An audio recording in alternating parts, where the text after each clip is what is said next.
महायुतीचे उमेदवार सुधीर मुनगंटीवार आणि अपक्ष आमदार किशोर जोरगेवार यांच्यामध्ये दरी निर्माण झाली होती।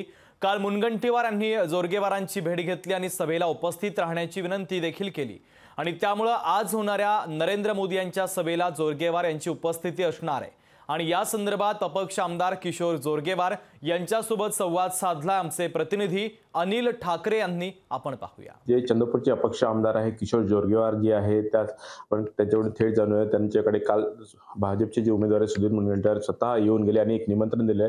त्या निमंत्रणात तुम्ही स्वतः जाणार आहात की काय सांगा?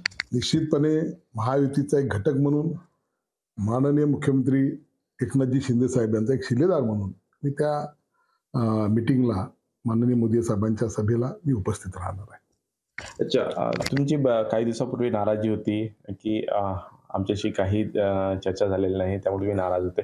या नाराजीकडे तुम्ही कसं बघता? 100% त्यापूर्वी त्यांच्याकडून कोणताही संपर्क साधला गेलेला नव्हता, आम्हाला बोलवलं गेलं नव्हतं। पण ते आम्ही सांगितलं की आम्हाला अजूनपर्यंत त्या ठिकाणी संपर्क झालेला नाही। त्यावेळी जेव्हा तुम्ही विचारलं, आता त्यांनी स्वतः संपर्क साधला, त्यांनी मीटिंगला मोदी साहेबांच्या सभेला येण्याची विनंती केली आणि माननीय मुख्यमंत्री साहेबांचे निर्देश सुद्धा तसेच आहे। उपमुख्यमंत्री साहेबांचे फडणवीस साहेबांची सूचना आहे की आपण त्या ठिकाणी यावं। बऱ्याच दिवसापासून सुधीर मुनगंटीवार यांनी संपर्क साधलेला नव्हता, त्यामुळे तुमचे कार्यकर्ते देखील कुठल्याही प्रचारात दिसले। याच्या पुढे कार्यकर्ते देखील तुमच्यासोबत असतील? बघा, असं असते की निवडणूक लढवत असताना त्या टप्प्यावर वेगवेगळ्या लोकांची मदत घ्यायची असते आणि त्यांना या टप्प्यापासून जर आपल्या मदतीची आवश्यकता असेल निश्चितपणे आम्ही त्यांना मदत करू। अनिल ठाकरे, लोकशाही मराठी, चंद्रपूर।